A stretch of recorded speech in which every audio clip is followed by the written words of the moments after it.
Mirë se erdhët të dashur dashki në Letrat Rrafejnë, jam Diana, do bëj leximin e juaj të radhës me këto letra të bukura që janë dhe vërtet shumë të ralla. Do të them që pak gjindën, apo nuk mund t'i gjejmë fare. Sepse tash nuk e kuptova. Nëse unë i pëlqej shumë prandaj. Dashi, ti nuk je duke luftuar me mungesën e mundësive. Je duke luftuar me mënyrë si i ndërton ato. Është në fakt një kombinim shumë i rallë letrash, nuk flet për një javë ku gjithçka ndodh rastësisht, përkundrazi. Të kujton se jeta ndërtohet çdo ditë me vendimet e vogla. Ajo që bën sot do të ndikojë shumë më tepër se sa ajo që shpreson të ndodh nesër. Të filloj me letrën e parë, që është struktura. Kjo letër të pyet një gjë shumë të thjeshtë. A është jeta jote e organizuar apo vetëm e mbushur me gjëra për të bërë? Janë dy gjëra krejt të ndryshme. Ka njerëz që zgjohen në mëngjes dhe verpojnë gjithë ditën, për në darkë ndihen sikur nuk kanë bërë asgjë me vlerë. Jo sepse janë dembel, absolutisht, por sepse nuk kanë drejtim. Ndoshta ke 10 ide biznesi, dhe nuk e mbaron asnjëherë. Ndoshta çdo të hënë fillon në dietë dhe çdo të premte tua, po e fillojnë nga java tjetër. Ndoshta ankohesh se nuk ke kohë, por telefoni të merr 2 ose 3 orë çdo ditë pa e kuptuar. Kjo letër flet edhe për marrëdhëniet. Ka çifte që nuk ndahen nga mungesa e dashurisë. Ndarjen u asjell mungesa e rregullit. Askush nuk dëgjon, askush nuk flet në kohën e duhur.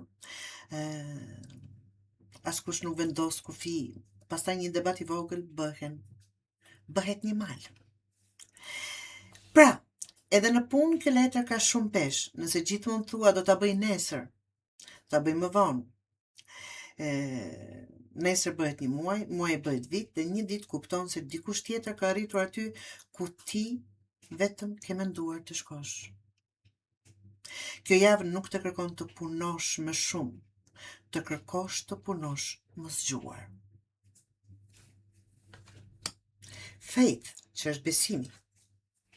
Shumë njerëz ngatrojnë besimin me optimizmin. Besimi nuk është të thuash gjithçka do të shkojë mirë. Besimi është të vazhdosh edhe kur nuk ke as edhe një garanci. Mbase dikush të ka tradhtuar dhe sot e ke të vështirë të besosh në një partner të ri. Është thjesht një shembull. Mbase të kanë premtuar një vend pune dhe në fund nuk të kanë telefonuar kurrë. Mbase ke investuar para diku dhe ke humbur. Ose dhe kur ke ndihmuar dikë kur kishe nevojë, ndërsa sot ai apo ajo as nuk të përshëndet. Dal nga dal njeriu nuk humb vetëm besimin tek të tjerët, fillon të humbas besimin edhe tek vetja. Dhe pikërisht këtu del kjo letër. Ajo nuk të thotë të besosh verbërisht tek kushdo. Të thotë të mos i japësh gënjimet të djeshëm pushtetin të prish mundësinë të nesërmes. Dua ta përsëris edhe një herë këtë, sa shumë rëndësi dashi. Të thotë të mos i japësh zhgënjimit të djeshëm pushtetin të prish mundësinë e të nesërmes. Mos i dënon njerëzit e rinj që të vinë në jetën tënde për gabimet e njerëzve të vjetër. Apo dhe kundërta, nëse nuk ke mundur dje, nuk do të thotë që nuk mund ta bësh sot, apo nuk mund ta bësh nesër. Është ky besimi. Të besosh, jo të shpresosh, të besosh 100%, dhe atëherë kur vërtet nuk ka në çfarë të besosh. Dashuria.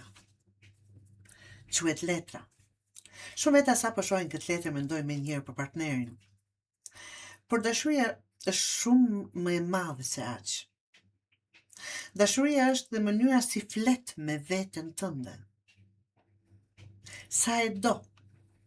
Ka njerëz që falin gjithë botën, por veten nuk e falin kurrë. Dashuria është mënyra si e trajton prindërit kur plaken. Është durimi me fëmijët. Është koha që i kushton një shoku që ka nevojë vetëm të dëgjohet. Por është dhe guximi për të thënë, më ke lënduar. Kjo është dhe dashuri. Nëse je në lidhje, kjo letër të kërkon më pak krenari dhe më shumë komunikim. Nëse je beqar, mos krahaso çdo njeri me ishin apo me të tëndin apo të dikuj tjetër. Nuk është e drejtë që dikush të paguaj faturën e gabimeve të një tjetri. Dhe mbi gjitha, mos haro të duash edhe jetën tënde. Nëse ka të bëj që kjo dashuri të prek aty.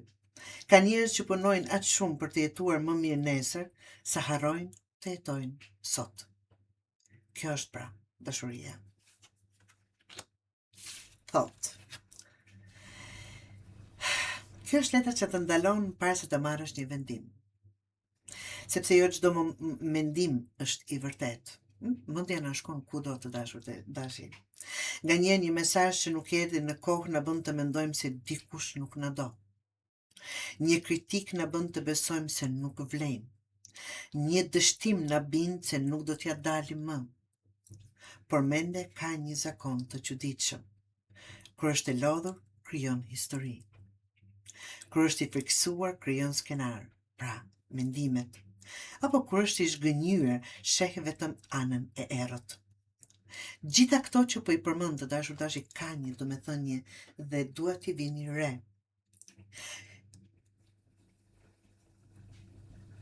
Pra, kush është i zhgënjyer sheh vetëm anën e errët. Kjo javë të kërkon të mos reagosh menjëherë ndaj çdo mendimi që të kalon në kokë. Pyet e veten, po sikur kjo që po mendoj të mos jetë e vërtet. Shpesh kjo pyetje të kursen shumë vuajtje, dashi. Mbretëresha e tokës, ja ku e kemi. Kjo është gruaja që nuk jeton me fjalë, jeton me rezultate. Ajo nuk pyet kush ka faj. Pyet çfarë mund të bëj tani. Kjo është energjia që duhet të marrësh këtë javë. Nëse financat nuk janë aty kudo, mos prit mrekulli, fillo të ndryshosh zakonet. Nëse shtëpia është në rrëmuj, rregulloje. Nëse trupi po të jep sinjale, dëgjoje. Nëse puna nuk të kënaq, fillo të mësosh një aftësi të re apo të kërkosh një punë të re. Kjo letër të kujton se stabiliteti nuk bjen nga qielli, ajo ndërtohet pak nga pak çdo ditë. Dhe letra e fundit të dashur është The Counselor.